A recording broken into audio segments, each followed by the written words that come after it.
Hello दोस्तों, आप सभी का बहुत बहुत स्वागत है किसले कैरियर क्लासेस के यूट्यूब प्लेटफॉर्म पर। हम लोग परसेंटेज कर रहे हैं। परसेंटेज में कुछ टाइप के क्वेश्चंस हम लोगों ने देख रखा था, तो जो टाइप अभी तक हम लोगों ने डिस्कस कर लिया है उसी पर बेस्ड एक क्वेश्चन हम लोग प्रैक्टिस करेंगे, रिवाइज करेंगे। ठीक है, तो ज़रा लिखना, if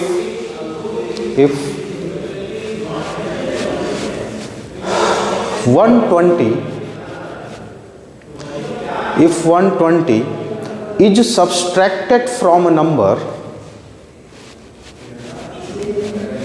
if 120 is subtracted from a number, then the number,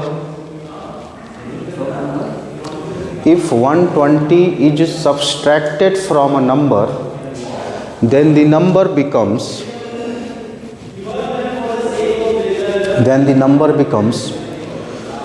75% of itself. Then the number becomes 75% of itself. Find the number. Find the number.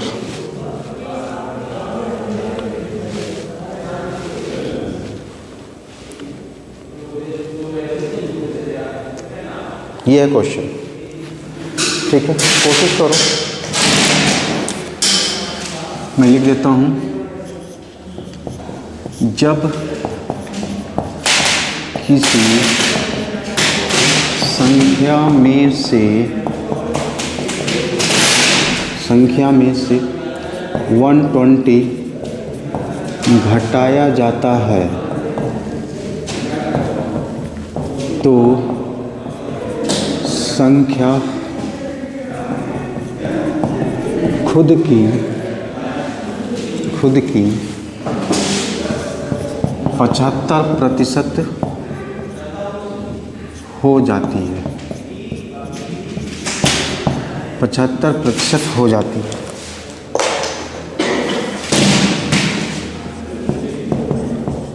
संख्या बताइए, यह है क्वेश्चन। संख्या बताइए, जब किसी संख्या में से 120 घटाया जाता है तो संख्या खुद की 75% हो जाती है। संख्या बताइए, यही क्वेश्चन था। ठीक है, मैंने आपसे कहा कि परसेंटेज को पकड़ो, तो आपने परसेंटेज पकड़ा 75%। 75% का मतलब कितना होता है? 3/4। इसका मतलब कि जो ओरिजिनल नंबर था, ओरिजिनल संख्या, वास्तविक संख्या जो थी वो 4 था, और उसमें से कुछ आपने घटाया तो न्यू नंबर कितना हो गया?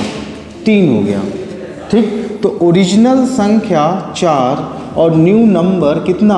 3। तो कितना सब्सट्रैक्ट किया होगा आपने? 1, एक घटाया होगा। बात समझ रहे हो या नहीं?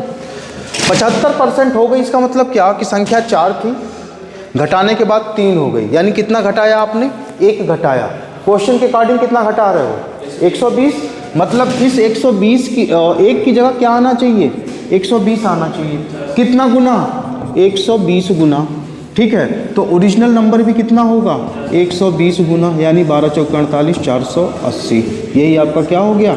आंसर हो गया। बोलो, बात आई समझ में? आ गई? समझ रहे हो ना? नोट कर लो।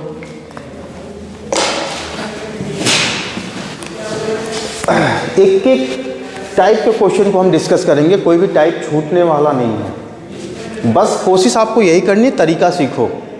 तरीका सीख जाओगे तो इन्हीं सब क्वेश्चन से बड़ा क्वेश्चन बनता है।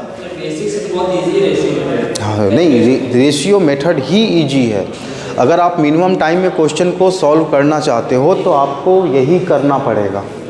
ये सब क्वेश्चन दिमाग में हो जाएंगे आपके, जब प्रैक्टिस कर लोगे, 2 बार 3 बार 4 बार लगा लोगे जब एक बार, तो ये सब चीज़ें अपने आप होने लगी। इस टाइप के क्वेश्चंस के लिए आपको ये समझो कि पेन चलाने की ज़रूरत ही नहीं पड़ेगी।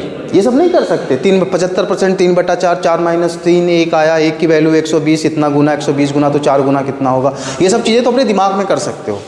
ठीक है, चलो तो करें अगला क्वेश्चन। हो गया, चलिए।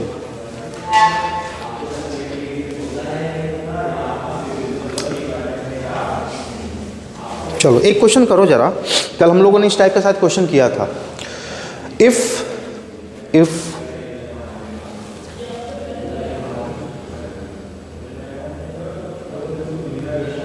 radius of a circle,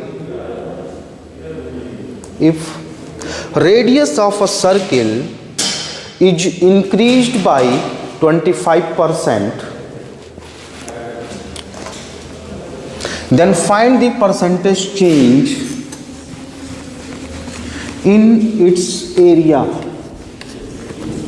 Then find the percentage change in its area.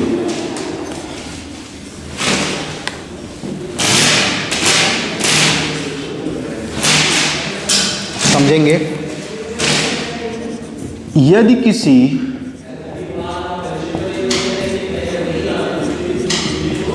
वृत्त की त्रिज्या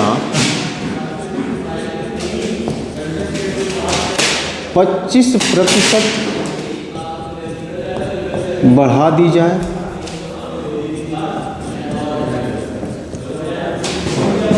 तो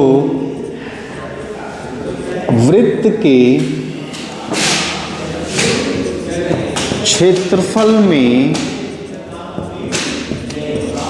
होने वाले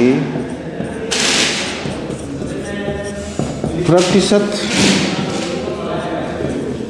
बदलाव को बताइए।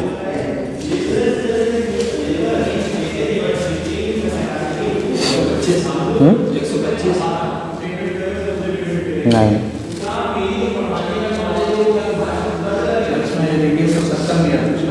हाँ हाँ यही लोग। देखो समझो जरा। अच्छा पहले बताओ कि एरिया कितना होता है सर्किल का, वृत्त का एरिया कितना होता है? हाँ कितना? हाँ मैं एंगल नहीं पूछ रहा हूँ, एरिया पूछ रहा हूँ, एरिया क्षेत्रफल। सॉरी,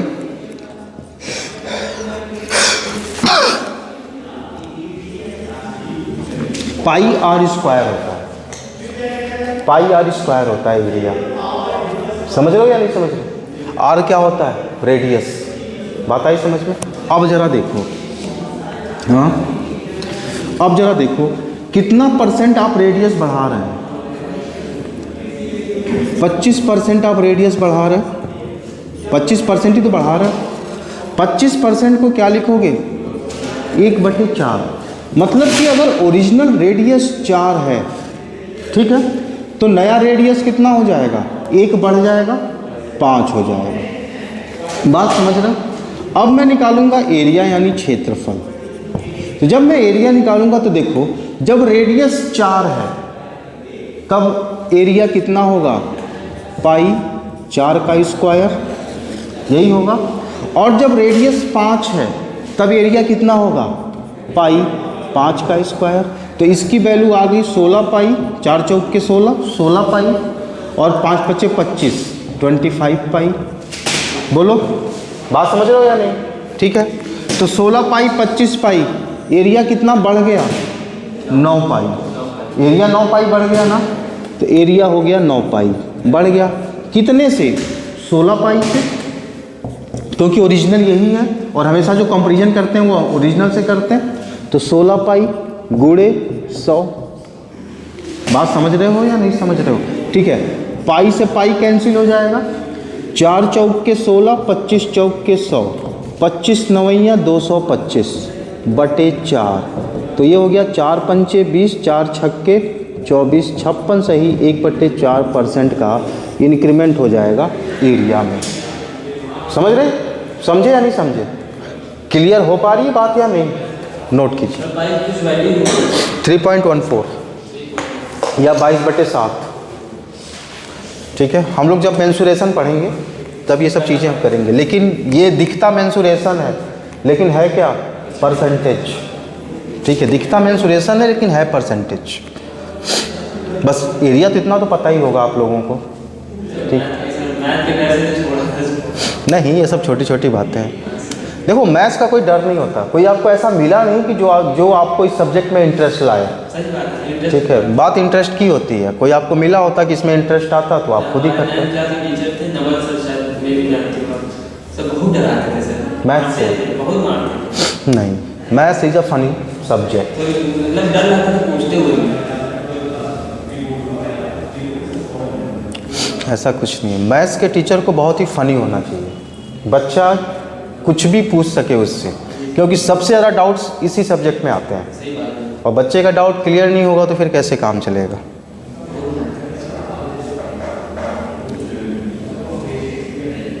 ठीक है,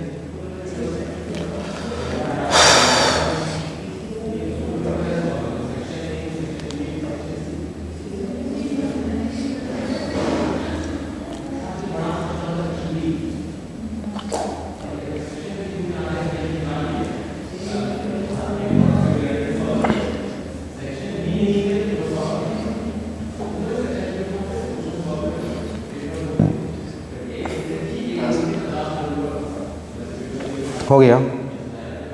चलो लिखो एक क्वेश्चन। रेक्टेंगल वाला क्वेश्चन कल मैंने कराया था, समझ में आ गया था, कर लोगे। चलो क्वेश्चन रिवाइज करो, लिखो। नहीं, मैं नया क्वेश्चन दे रहा हूँ।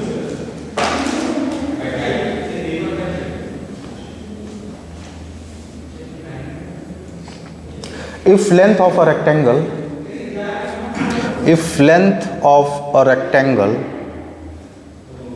is increased by 10%, increased by 10%, and breadth is decreased by 12.5%, breadth is decreased by 12.5%, हाँ 12.5%, या इसी को चाहो तो लिख सकते हो 12.5%। ठीक है, find percentage change in its area, find percentage change in its area.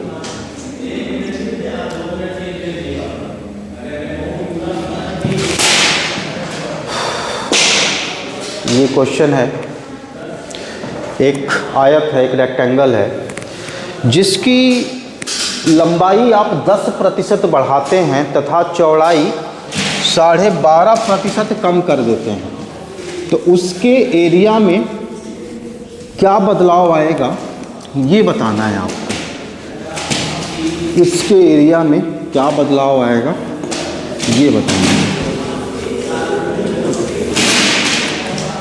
ठीक है, चलो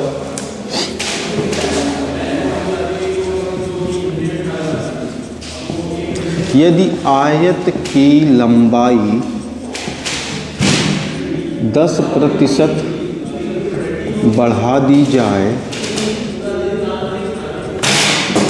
तथा चौड़ाई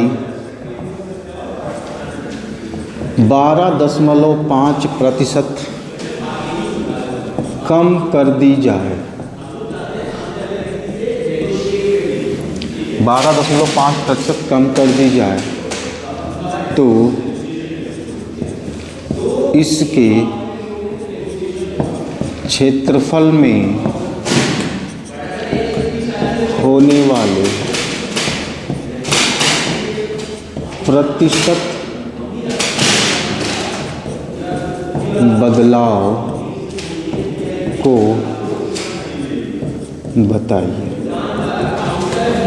ठीक है, आ जाओ देखो जरा, लेंथ को आप इंक्रीज कर रहे हैं 10% बढ़ा रहे हैं, तो 10% का मतलब हो गया 1/10।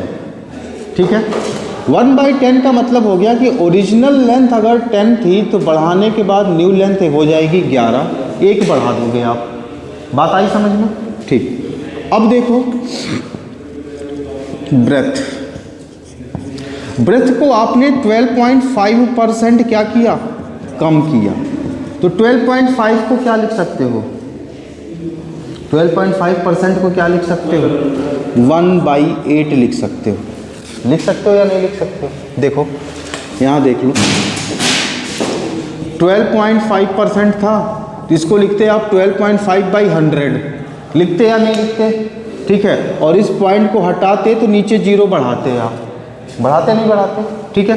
तो 25 पंचे 125, 25 चौका 140, 5 एकम 5, 5 अट्ठे 40, 1/8 आ गया। तो इसकी वैल्यू 1/8, मतलब कि ओरिजिनल ब्रेथ अगर 8 होती, ओरिजिनल चौड़ाई, तो 1 का इंक्रीमेंट करते तो ये 9 हो जाता। ठीक, इसके बाद आप एरिया निकालते। एरिया आपको पता है लेंथ इनटू ब्रेथ होता है, तो ओरिजिनल जो एरिया होता वो होता आपका 80, और जो न्यू एरिया मिलता वो आपको मिलता 99। 10 × 8 80, 11 × 9 99। ठीक है, यानी जो ओरिजिनल एरिया थी वो 80 थी और जो न्यू एरिया है वो 99 हो गई। बात समझ रहे हो? यानी कितने का इंक्रीमेंट हो गया? 9 का 19 का 19 का इंक्रीमेंट कितने से? 80 से। ठीक है, परसेंटेज बनाना है तो 100 से मल्टीप्लाई। ठीक है, काट दो। 20 चौका 80, 20 पंचे 100, 19 पंचे 95/4। इसी को लिखोगे 4 दूनी 8, 15, 4 तिहाई 12, 3/4% का क्या इंक्रीमेंट? किसमें? एरिया में। हाँ, अच्छा कम हो रहा है ना, सॉरी कम हो रहा है, तो ये 7 हो जाएगा। सॉरी, ये 7 हो गया। ठीक, वेरी गुड। अब देखो क्या हो जाएगा। 11 × 77, एरिया कम हो गया, 80 से घट के 77 हो गया। ठीक है, यानी 3 की कमी हो गई। 3 की कमी हो गई। 3 की कमी कितने से? 80 से। परसेंटेज बनाना है तो 100 से गुणा कर दो। तो 20 चौके 80, 20 पंचे 100, यानी 15/4 ये आ गया। 4 तिहाई 12, 3 सही 3/4% का डिक्रीमेंट होगा एरिया में। 3 सही 3/4% का डिक्रीमेंट होगा एरिया में। बोलो, बात समझ पा रहे हो या नहीं?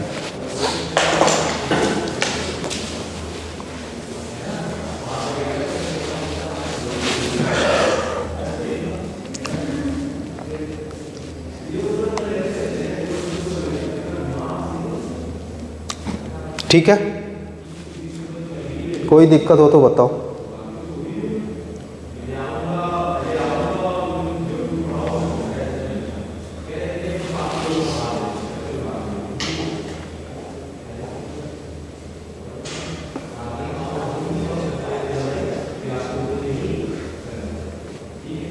सर 12.5% लिखा है ना सर, तो 12.1/2 लिख सकते हैं ना। 12 तो 24 + 1 25/2 25/200 हो जाएगा वो। 200 सर 200। अरे परसेंट का 1/100 नहीं करोगे। चलो लिखो जरा अगला question. If the side of a square, if the side of a square, हाँ side, if the side of a square is increased by 40%, is increased by 40%, then find the percentage change in its area. Then find the percentage change in its area.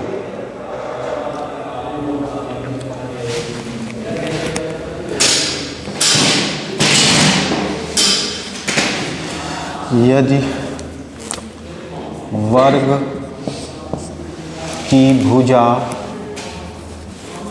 यदि वर्ग की भुजा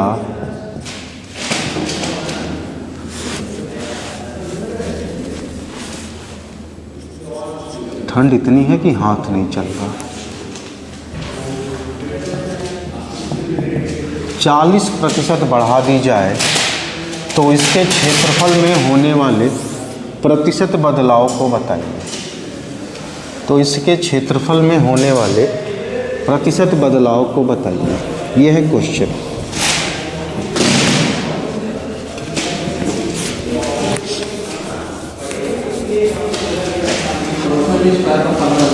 हाँ जी,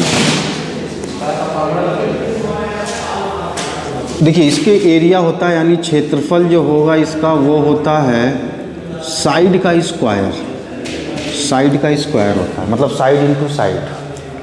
ठीक है, करो अब करो। कीजिए, मैं 1 मिनट में आया। ट्राई करो, आसान सवाल है।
हो गया भाई। यदि वर्ग की भुजा 40% बढ़ा दी जाए तो उसके क्षेत्रफल में क्या बदलाव आएगा, कितने प्रतिशत का चेंजेज आएंगे? 96%। 16, वेरी गुड, 96%। देखो 40% की बात किया उसने, तो 40% आप इंक्रीज कर रहे हो, तो 40% यानी कितना? 2/5। 2/5 इसका मतलब कि अगर ओरिजिनल साइड 5 है तो वो 2 बढ़ जाएगा, तो न्यू साइड कितनी हो जाएगी? 7। अब मैं बात करूँ एरिया की, तो एरिया हो जाएगा 5 का स्क्वायर, यानी कितना? 25, और ये कितना हो जाएगा? 49। यही तो हुआ, यानी पहले एरिया था 25 और अभी एरिया हो गया 49, यानी कितना बढ़ गया? 24। कितने से? 25 से। परसेंटेज बनाना है तो 100 से मल्टीप्लाई, 25 से कम 25 चौक का 100, 24 चौक का 96%। राइट आंसर है आपका, सही है। क्यों? कोई कंफ्यूजन हो तो बताओ, आगे बढ़े।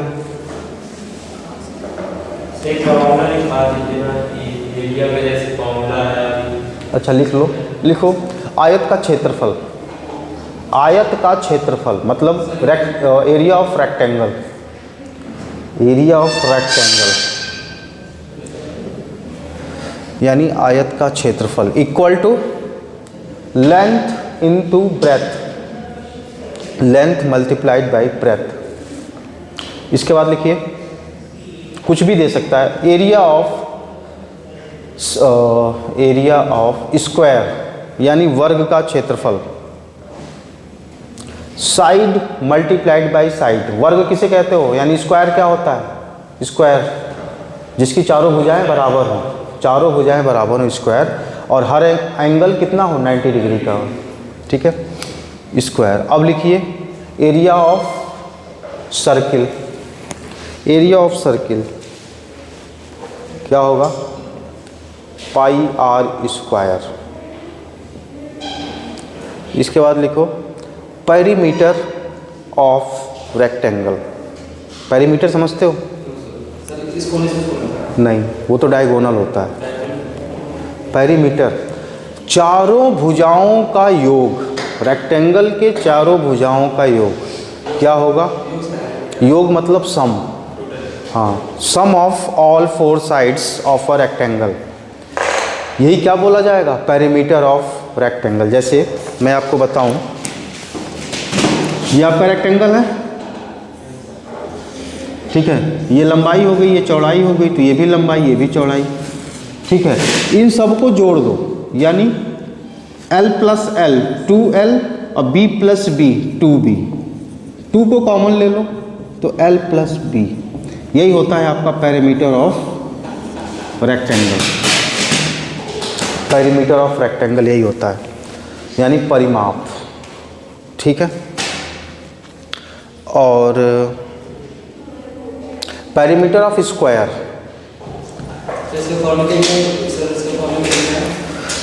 Perimeter of rectangle equal to 2 into length plus breath.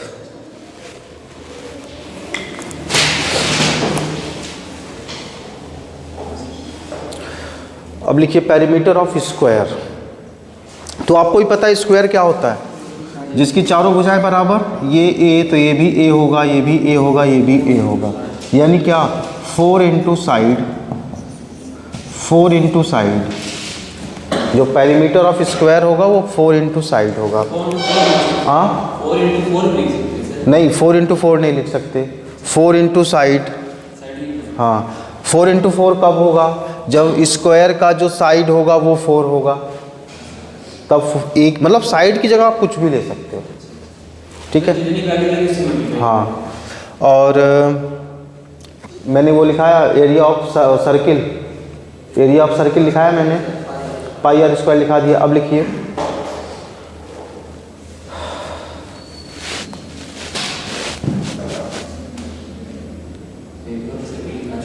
Circumference of circle, circumference of circle मतलब वृत्त की परिधि कितनी होती है, 2 पाई आर, 2 पाई आर। अब परसेंटेज के क्वेश्चन आपको इतने से हो जाएंगे। ठीक है, इसी पे बेस्ड आना है जो भी आना। हाँ, एक चीज़ और लिख लो, क्यूब लिख लो, क्यूब। एक क्वेश्चन अभी मैं कराता हूँ आपका। क्यूब समझते हो, एक होता है क्यूब, एक होता है क्यूबॉइड। क्या अंतर होता है दोनों में, क्यूब और क्यूबॉइड में क्या अंतर होता है? ये सारी चीज़ें हम लोग मेंसुरेशन में भी देखेंगे, लेकिन इस पर परसेंटेज का क्वेश्चन बन जाता है, इसलिए आपको इनका फार्मूला आपको पता होना चाहिए। क्यूब की 8 साइड होती है कहाँ देख लिया भाई तुमने, हैं? आप लोग लूडो खेलो, लूडो, लूडो का जो पासा होता है, पासा, ठीक है, उसको क्या बोलते हो? वही होता है क्यूब। 6 फेसेज होते हैं उसके, साइड नहीं होते हैं, उसके 6 फेसेज होते हैं। ठीक है, और क्यूब का साइड नहीं होता, एज होता है, एज, किनारा। ठीक है, देखो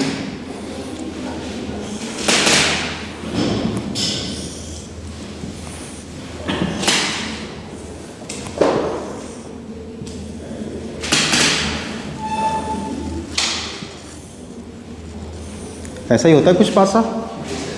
ठीक है, ऐसा ही कुछ होता है ना। ठीक, तो अगर इसमें देखो 3 चीज़ें होती हैं। अभी तक आपने रेक्टेंगल देखा, रेक्टेंगल या स्क्वायर देख रहे थे, तो रेक्टेंगल और स्क्वायर 2D फिगर है। 2D फिगर मतलब कि केवल इसमें 2 डायमेंशन है, एक लेंथ एक ब्रेथ। ठीक है, लेकिन ये 3D है, इसमें आपका लेंथ भी आएगा, ब्रेथ भी आएगा और हाइट भी आएगी।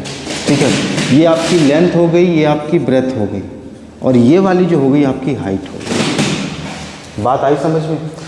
तो देखो, जब बात करेंगे क्यूब की, क्यूब यानी घन, हिंदी में इसको घन बोलते हैं, तब आपका लंबाई बराबर चौड़ाई बराबर ऊंचाई होगा। ठीक, लेकिन जब बात करेंगे क्यूबॉइड का यानी घनाभ, तो length equal to breadth equal to height नहीं होगा। बस इतना सा डिफरेंस है, मतलब नॉट इक्वल। इसका मतलब नॉट इक्वल। देखो 4 बराबर 4 और 4 डज नॉट इक्वल टू 5, तो बीच से काट दो, मतलब क्या कि वो नहीं है। बात आई समझ? बहुत दूर दूर तक लग रहा है, नाता नहीं है आप लोगों का मैथ से। ठीक है, तो यहाँ से क्वेश्चन बनता है आयतन का, वॉल्यूम जिसको बोलते हो। ठीक है, अभी हम एक क्वेश्चन आपको कराते हैं इस पे, वॉल्यूम का। देखिए एरिया ऑफ द क्यूब लिखिए इसका। नहीं, वॉल्यूम लिखा जाएगा, वॉल्यूम। एरिया केवल 2D में होता है, एरिया केवल 2D में होगा। हाँ, और यहाँ पर क्या हो जाता है, 3D हो जाता है। ये 3D हो जाता है, तो इसलिए वॉल्यूम हो जाता है। हाँ यहाँ से 3D आता है, इसको वॉल्यूम बोलते हैं। हाँ, वॉल्यूम हो जाता है। तो वॉल्यूम ऑफ अ क्यूब लिखिए, वॉल्यूम ऑफ अ क्यूब, यानी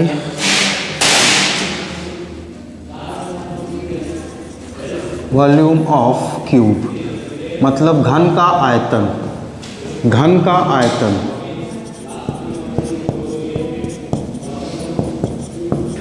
घन का आयतन होता है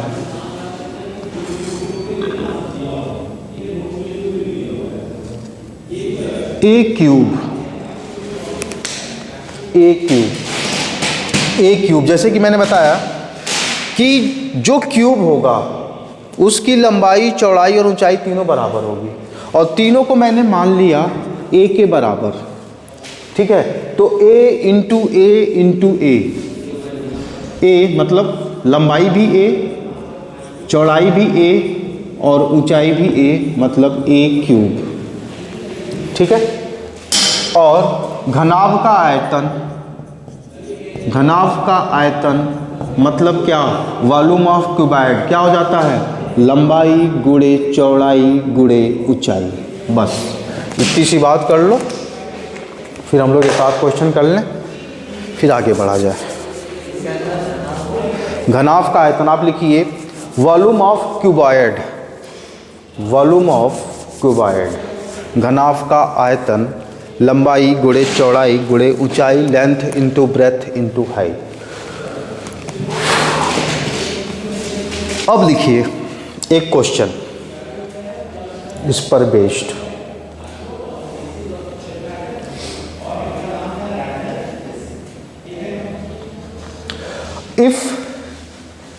if edges of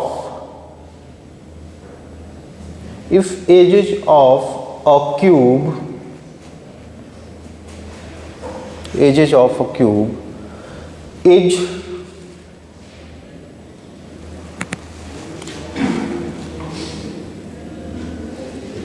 increased by 10% each, increased by 10% each, then find percentage change in its volume, then find the percentage change in its volume.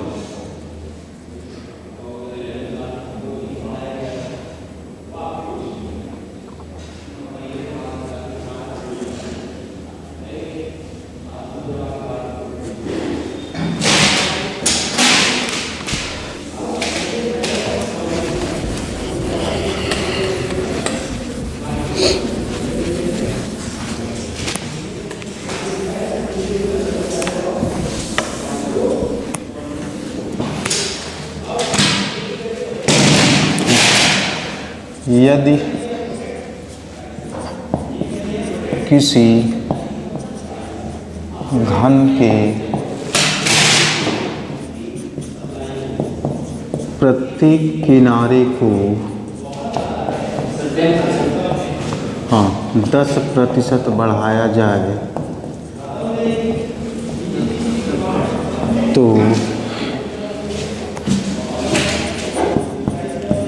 उसके आयतन में होने वाले प्रतिशत बदलाव को बताइए, होने वाले प्रतिशत बदलाव को बताइए। हो गया कितना, 10%, सबका 10 आ रहा है। अच्छा कैसे भाई, देखो ज़रा, 10% आपने इंक्रीज किया, उसके किनारे को क्या है, घन है यानी क्यूब है। ठीक है, मतलब कि अगर उसका एज, ओरिजिनल एज, अच्छा 10% को आप क्या लिखोगे, 1/10, मतलब कि ओरिजिनल एज अगर 10 है तो उसमें 1 का इंक्रीमेंट हो जाएगा, यानी कितना हो जाएगा, न्यू जो होगा वो 11 हो जाएगा। ठीक है, अब मैं वॉल्यूम की बात करूं, वॉल्यूम, तो जब ओरिजिनल एज 10 है तो वॉल्यूम कितना होगा, 10 का क्यूब होगा ना, तो 10 का क्यूब कितना, 1000, यानी ओरिजिनल एज है 1000। बात आई समझ में?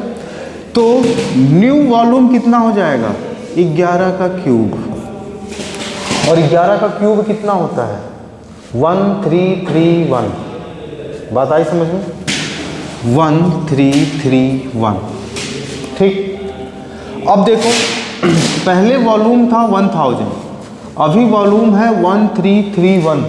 कितने का इंक्रीमेंट हो गया वॉल्यूम में, 331 का इंक्रीमेंट हो गया है, हो गया कि नहीं 331 का, कितने से, 1000 से।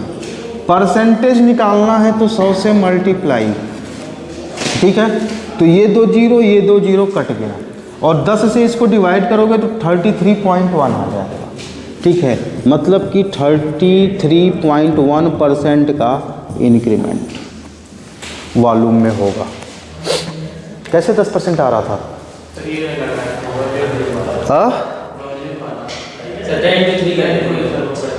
क्यों भाई, वॉल्यूम का भी मैंने बताया ना आपको। हाँ नहीं भाई, ऐसे नहीं होता, मैंने वॉल्यूम अभी भी लिखाया आपको कि जो वॉल्यूम होता है वो साइड का क्यूब होता है, तो इसका क्यूब नहीं करोगे। हाँ भाई, ऐसे ही तुम चाहते हो कि तुमको 70,000 रुपये सैलरी मिल जाए, इतना आसान होता तो सबको ना मिल जाता। मतलब 70,000 रुपये सैलरी भी मिले और सब याद भी ना करना पड़े, ऐसे कैसे होगा। पहले 70,000 के लायक बनिए आप, ठीक है, अभी तो 70 रुपये लायक नहीं हो तुम लोग, तो इसलिए 70,000 के लायक बनना है।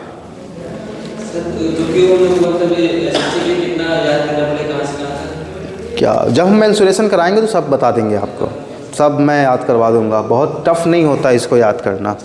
हाँ, बस अभी तक आपने कोशिश नहीं की। गाने याद हो जाते हैं ना, गाने याद हो जाते हैं ना, फिल्मी गाने, बस ऐसे ये भी याद हो जाएगा। इंटरेस्ट की बात है। किसमें होता है, डिपार्टमेंटल होता है उसमें। नहीं, लोअर डिवीज़न क्लर्क में होता है, टाइम ज़्यादा लगता है। वैसे नॉर्मली क्या होता है कि आप 2 साल के बाद एलिजिबल हो जाते हो, लेकिन एलडीसी में ऐसा नहीं होता है। ठीक है, वो कितना 4 या 6 साल है, उसमें टाइम ज़्यादा लगता है डिपार्टमेंटल देने के लिए। हाँ, एलडीसी में, सीएचएसएल में जो वाई ग्रुप है वो सबसे अच्छा है। इसमें आप जो असिस्टेंट बनते हैं ना, टैक्स असिस्टेंट वगैरह, ये सबसे अच्छी जॉब है यहाँ पे। टैक्स असिस्टेंट, पोस्टल असिस्टेंट, ये अच्छी जॉब है। हाँ,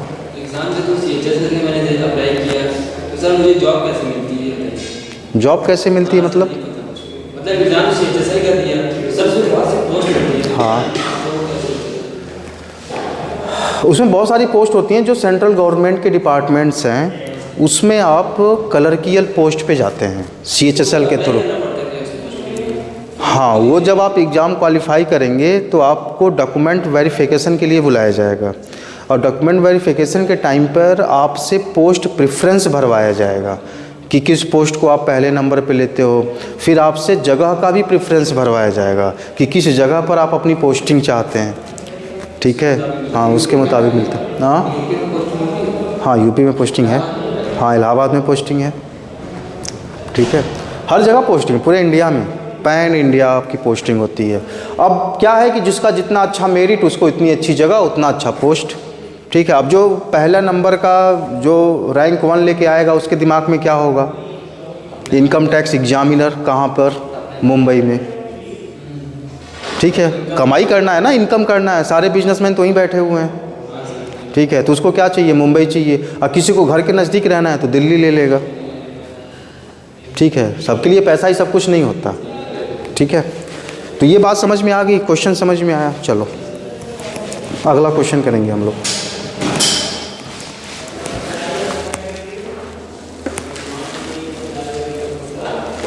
if the price of sugar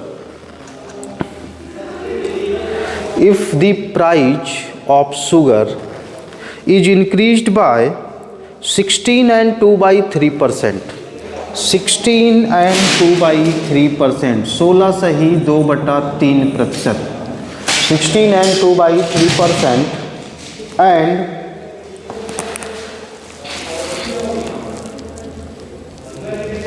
and the consumption of a family is decreased by 20%, and consumption of a family is decreased by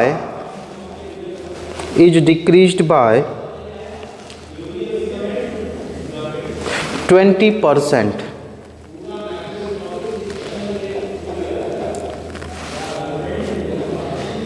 Is decreased by 20%. Find the percentage change in expenditure of a family. Find the percentage change in expenditure of the family.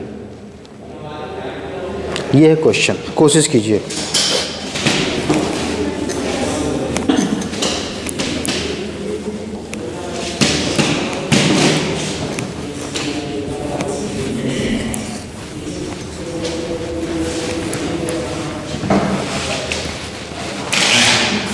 Question है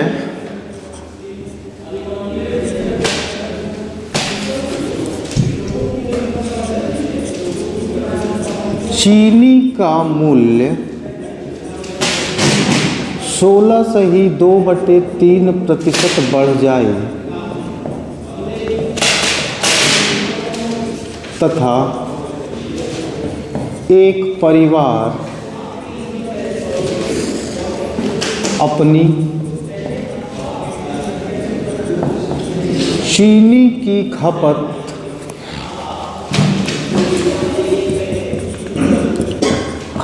को 20% कम कर ले तो परिवार के खर्चे में होने वाले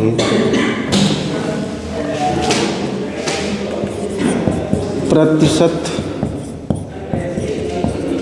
बदलाव को बताइए। ये क्वेश्चन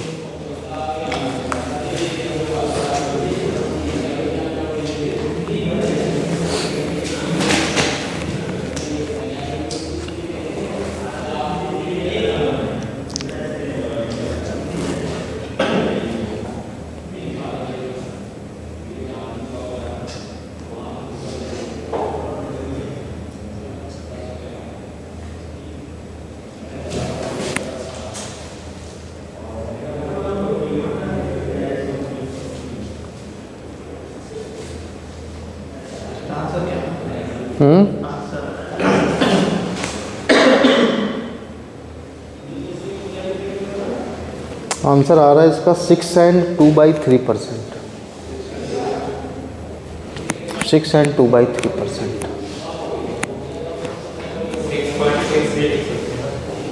हाँ लिख सकते हो, चलो आ जाओ देखो जरा। जो प्राइस है वो कितना बढ़ा, 16 सही 2/3% बढ़ा। तो आप 16 सही 2/3% को क्या लिख सकते हो, देखो जरा। 16 × 48 2 50/3 × 100, यही तो लिखोगे। 50 एकम 50, 50 × 100 मतलब 1/6। इसका मतलब ये हुआ कि ओरिजिनली 6 रुपया प्राइस था, 1 रुपये का इसमें इंक्रीमेंट हो गया, तो जो न्यू प्राइस है वो कितना हो गया 7। ये मैंने बात की प्राइस की, बात समझ रहे हो या नहीं। 6 रुपये से बढ़कर प्राइस कितना हो गया 7 रुपया हो गया। अब मैं बात करूं कंजप्शन की, यानी कंजप्शन यानी खपत। परिवार ने खपत अपना 20% कम कर लिया, 20% की कमी। तो 20% यानी 1/5। इसका मतलब ये हुआ कि पहले वो 5 kg चीनी यूज करते थे, अभी 1 kg कम चीनी यूज करेंगे वो, तो 4 kg यूज करेंगे। ठीक, अब हम बात करेंगे परिवार के खर्चे की, एक्सपेंडिचर की, यानी खर्च कितना आएगा भाई। चीनी का मूल्य था 6 रुपया पर केजी और आप 5 kg चीनी यूज करते थे, तो कितना रुपया खर्च करते थे? 30 रुपये। अरे 1 kg का दाम 6 रुपया, तो 5 kg का दाम 30 रुपया। चीनी नहीं खरीदते हो कि नहीं तुम लोग? ऐसे ही, तो कभी 5 किलो नहीं खरीदा इकट्ठे। तो 6 रुपये में 1 kg, तो 5 रुपये में 5 kg का 30 रुपया। अब दाम बढ़ गया 7 रुपया पर केजी हो गया, तो आपने अपना खर्चा भी कम कर दिया, अभी 4 kg कर लिया। तो 1 kg का दाम 7 रुपया, तो 4 kg का दाम 28 रुपये। यानी पहले 30 रुपया खर्च करते थे, अभी 28 रुपया खर्च करने लगे। कितने रुपए की कमी हो गई? 2 रुपये की कमी हो गई। कितने से? 30 रुपये से। गुणे 100, यही तो आएगा। ठीक है, अब सॉल्व कर लो। 2 एकम 2, 15 दूना 30, 5 तिहाई 15 और 5 दूनी 10, 20/3, 3 छक्के 18, 6 सही 2/3% की कमी होगी। ये भी ध्यान रखना है कि कमी हो रही है कि बढ़ रहा है। ऑप्शन में दोनों रहेगा, 6 सही 2/3% की कमी, 6 सही 2/3% की अधिकता। तो ठीक है, तो केवल 6 सही 2/3% देख के ही आंसर मत कर देना। सही है? क्लियर? चलो,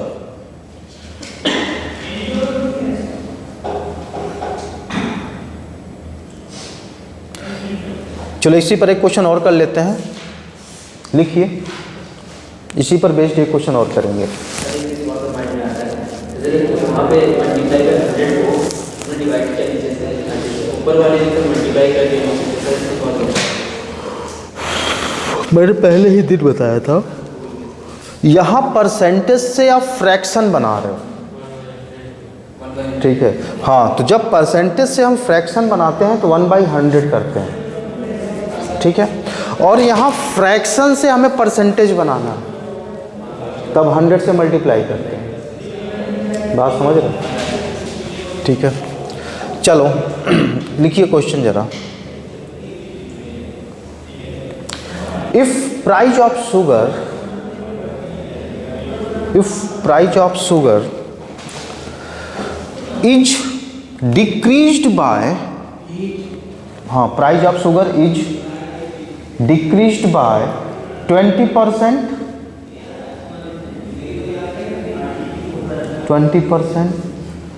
and of family reduced their consumption by 25%, reduce their consumption by 25%। हाँ, find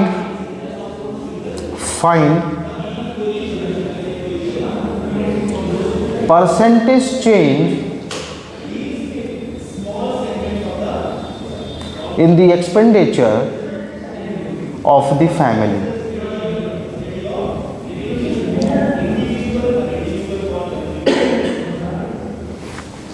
ठीक है, कोशिश कीजिए। क्वेश्चन है, चीनी का मूल्य 20% कम हो जाए, 20% कम हो जाए, तथा एक परिवार अपनी चीनी की खपत को 25% कम कर ले,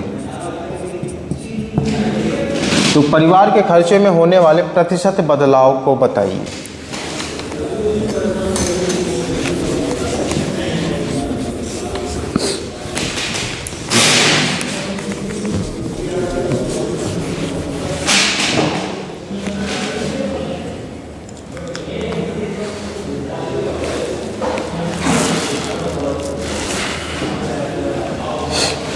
समझ पा रहे हो?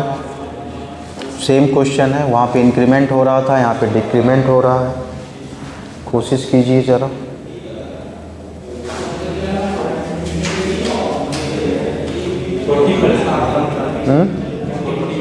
ठीक, देखो, चीनी की खपत आपने, चीनी का जो मूल्य है 20% कम हो गया, तो 20% प्राइस की मैं बात कर रहा हूँ, 20% की कमी हो रही है। 20% का मतलब होता है 1/5। समझो पहले, 20% का मतलब होता है 1/5, मतलब कि ओरिजिनल प्राइस पहले 5 रुपये थी, तो न्यू प्राइस में 1 रुपये की कमी हो जाएगी, यानी 4 रुपये हो जाएगी। बोलो ये बात समझ रहे हो या नहीं समझ रहे हो? अब मैं बात करूँगा कंजप्शन यानी खपत की। खपत आपने 25% कम कर ली, 25% कम कर ली, मतलब कि 1/4। 25% का मतलब 1/4। पहले आप 4 kg चीनी यूज करते थे, अभी आप उसमें 1 kg की कमी कर दोगे, 3 kg यूज करोगे। समझ पा रहे हो क्या? चलो, अब एक्सपेंस की मैं बात करूं, एक्सपेंस की, तो पहले आप 4 kg चीनी यूज करते थे और 1 kg चीनी का दाम था 5 रुपये, तो कुल कितना खर्च करते थे? 20 रुपये। 5 × 4 20 रुपया हो गया। ठीक, अभी आप 3 kg चीनी यूज कर रहे हो और 4 रुपया पर kg चीनी का दाम है, तो कितना रुपया खर्च कर रहे हो? 12 रुपये कम कर रहे हो। पहले आप 20 रुपया खर्च करते थे, अभी आप 12 रुपया खर्च कर रहे हो। कितने रुपए की कमी आ गई? 8 रुपये की कमी आ गई। कितने से? 20 से। ठीक है, परसेंटेज बनाना है तो 100 से मल्टीप्लाई, तो 20 × 20, 20 × 5 100, 8 × 5 40% की कमी, 40% की कमी, 40% का डिक्रीमेंट। समझ पा रहे हैं क्या आप लोग? चलिए,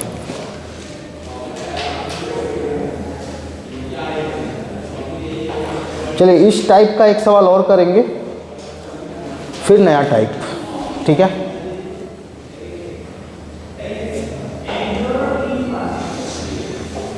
लिखिए,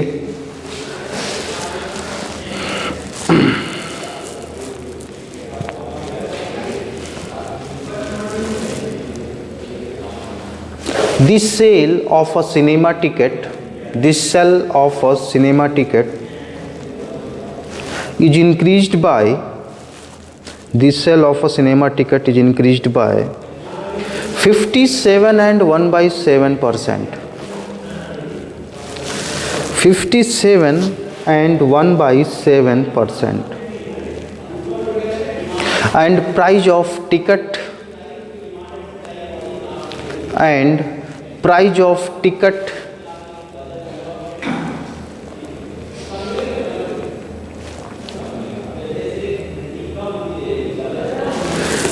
is decreased by 16 and 2/3%. Decreased by 2/3%. Find the percentage change in the revenue of cinema hall. Find the percentage change in the revenue of cinema hall.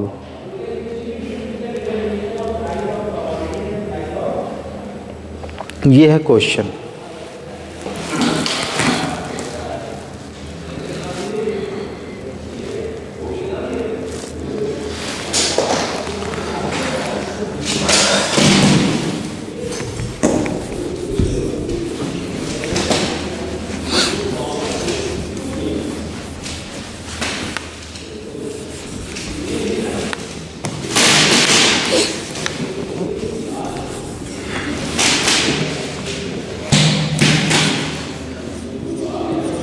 एक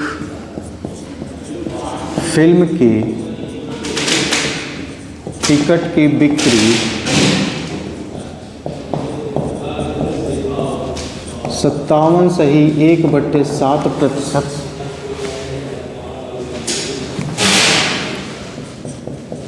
बढ़ जाए तथा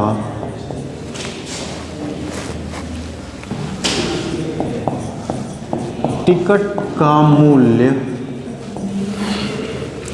तथा टिकट का मूल्य 16 से ही 2/3% कम हो जाए तो सिनेमा हॉल 20%। के राजस्व में होने वाले प्रतिशत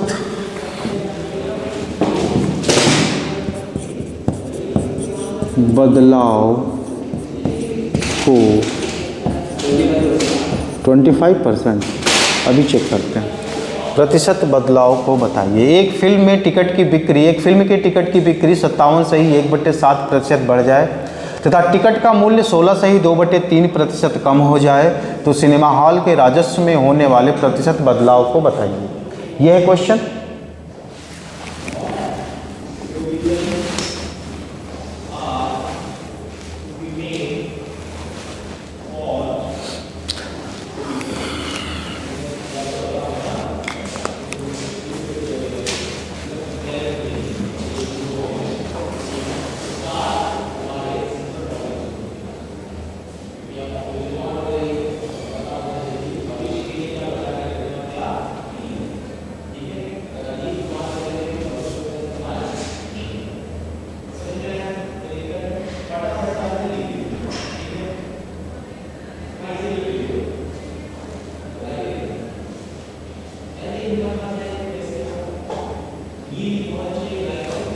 हो गया।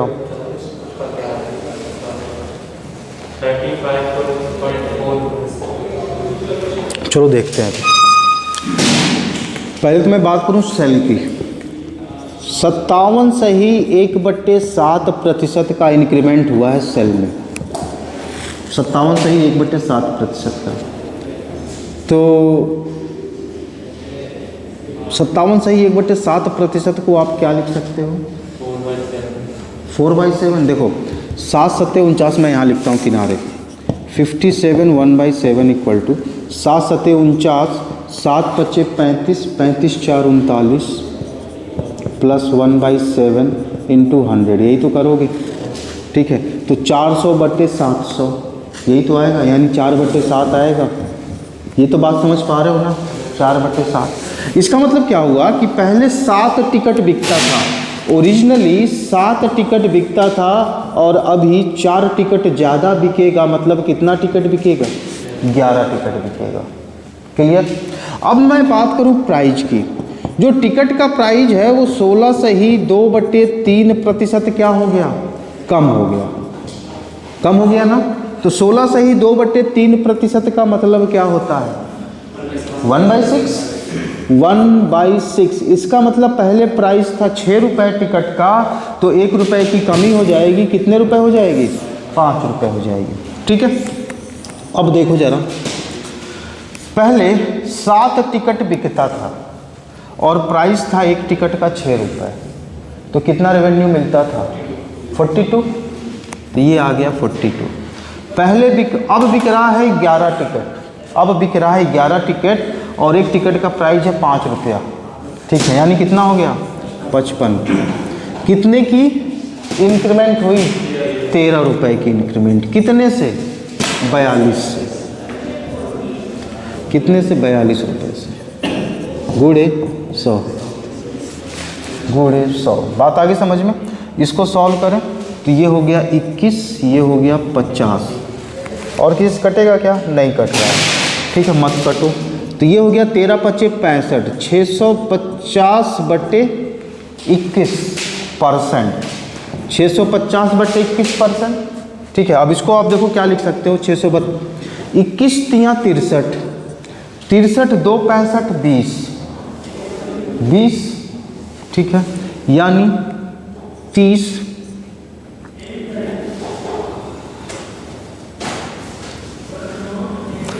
भाग कर दो।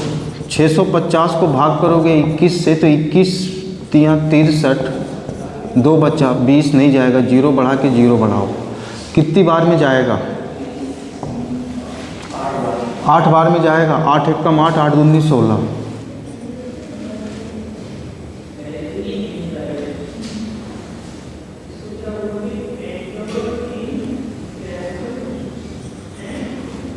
8 एक कम 8, 8 दूनी 16, 9 12 में भी ले जाए तो कोई दिक्कत है क्या? 9 एक कम 9, 9 दूनी 18, ठीक है, कितना बच गया? 19। हाँ क्या हो गया? 19 बच गया। अगर मैं एक जीरो और बढ़ा दूं तो फिर से 30.99 के आसपास में आएगा, ठीक है, इतना ही आ रहा था। अप्रॉक्स 31%, लगभग 31%, 30.99 या अप्रॉक्स 31% के आसपास में जो रेवेन्यू होगा वो क्या होगा? बढ़ जाएगा। बात समझ रहे हो या नहीं समझ पा रहे? हाँ नहीं, ऑप्शन तो आपको एक ही मिलेगा, ऑप्शन तो एक ही रहेगा, उसमें मत घबराइए, ठीक है। ऐसा नहीं होगा कि 2 ऑप्शन होगा, ऑप्शन हाँ, अगर 30.99 निकला आपका और ऑप्शन में 31 है और 30.99 नहीं है तो आप 31 को सही कर देना, ठीक है। दोनों ऑप्शन नहीं देगा कि 30.99 भी दे दे और 31 भी दे दे, दोनों नहीं देगा आपको, एक ही देगा, ठीक है। समझे या नहीं समझे?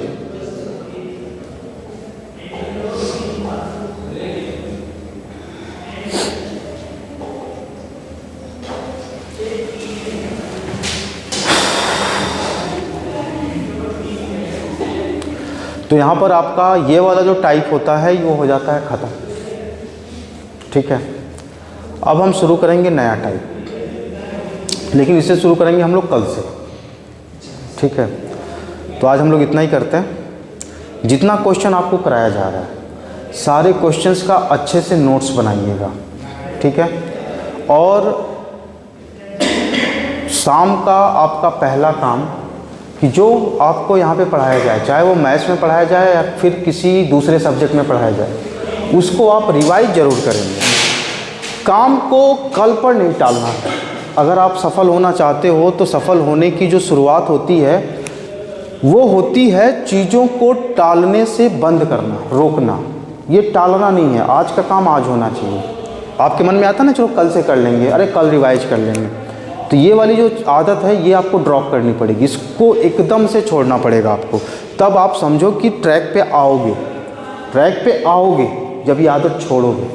तो पहले तो आपको ट्रैक पर आना है, फिर ट्रैक पर चलना है, फिर ट्रैक पर दौड़ना है, फिर ट्रैक पर भागना है, ठीक है। जब ट्रैक पे भागने लगोगे इट मीन्स कि अब आप डिजर्व कर रहे हो, अब आपका सिलेक्शन हो सकता है और नहीं भी हो सकता है।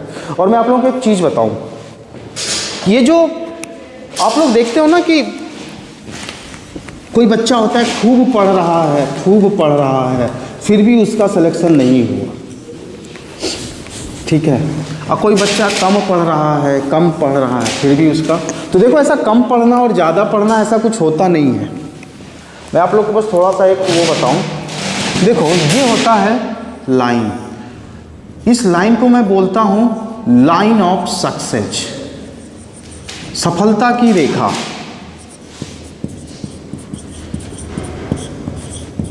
ये है सफलता की रेखा, ठीक है।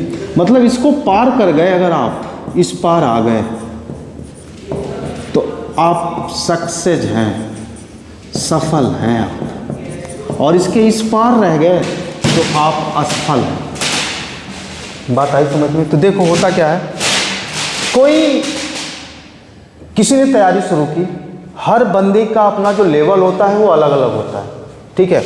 किसी का लेवल जो होता है वो यहाँ पर होता है, किसी का लेवल जो होता है वो यहाँ पर होता है, किसी का लेवल जो होता है वो यहाँ पर होता है, और किसी का जो लेवल होता है वो एकदम बिलो होता है, यहाँ पर होता है।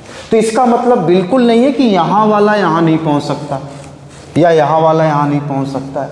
सबको पहुँचना है यहाँ पर, सबको यहाँ पर पहुँचना है। तो जिसका लेवल यहाँ पर होता है, ठीक है, वो कम टाइम में यहाँ पे पहुँच जाता है। जिसका यहाँ पर होता है उसको थोड़ा सा और टाइम लगता है, जिसको यहाँ पर होता है उसको थोड़ा और टाइम लगता है, जिसको यहाँ पर है, जो यहाँ पर है, उसको यहाँ तक पहुँचने में थोड़ा और ज़्यादा टाइम लगेगा, लेकिन पहुँचेगा ज़रूर। अगर उसने ईमानदारी से काम किया है तो एक दिन वो ज़रूर पहुँचेगा, ठीक है। तो ये वाली जो लाइन होती है, मान लो सब लोग यहाँ पहुँच गए, तो ये होती है फ्रंट रो लाइन। और फ्रंट रो में जो बंदा खड़ा होता है उसी का सिलेक्शन होना है, उन्हीं में से सिलेक्शन होना है। तो लड़ाई सफल होने की नहीं है, लड़ाई तो फ्रंट लाइन में खड़े होने की है। ठीक है, फ्रंट लाइन में आप खड़े हो जाओ, मतलब डिजर्व करने लगो। ठीक है, अब आपको फील होने लगे कि अब आपका सिलेक्शन हो सकता है। तो सबसे पहले तो लड़ाई है आपको इस फ्रंट रो में खड़े होने की। ठीक है, अब जब आप इस फ्रंट रो में खड़े हो गए और अपनी पढ़ाई आप जारी रखे हुए हैं, तो एक किस्मत का झोंका आएगा। या तो वो झोंका आपका इधर से होगा, या तो किस्मत का झोंका आपका उधर से होगा। झोंका होगा जरूर किस्मत का। अगर इधर से आया तो धक्का लगेगा आप उस पार, मतलब सफलता, और उधर से आया तो थोड़ा सा और पीछे। यही है किस्मत का खेल। लेकिन आप अपनी मेहनत से यहाँ पर पहुँचेंगे, इसमें किस्मत का कोई रोल नहीं है। यहाँ तक पहुँचने में किस्मत का कोई रोल नहीं है, यहाँ पर केवल और केवल आपका रोल है। यहाँ पर आपकी किस्मत नगण्य है, निग्लिजिबल है, उसका जो इफेक्ट है, प्रभाव है, वो कुछ नहीं है। उसका प्रभाव तब दिखेगा जब आप यहाँ पर पहुँचोगे, तो तब दिखेगा यहाँ पर पहुँचोगे। और यहाँ पर पहुँचने के बाद फिर आपके अच्छे कर्म, इसलिए मैं कहता हूँ पढ़ाई के साथ साथ अच्छे कर्म भी करो। किसी का दिल मत दुखाओ, किसी का दिल मत तोड़ो। बात आई समझ में? अच्छे कर्म करने का मतलब ये नहीं होता कि खूब दान करो, खूब पैसा लुटाओ, ऐसा कुछ नहीं है। ठीक है, बस कोशिश ये करो कि आपकी वजह से कोई परेशान ना हो, बस। ठीक है, आप देखना इस लाइन के पार होंगे। आपकी मेहनत और आपका समाज में किया गया अच्छा कार्य आपको इस लाइन के इस पार पहुंचाएगा। ठीक है, तो चलिए आज के लिए फ़िलहाल इतना ही, मिलते हैं कल। Thank you class.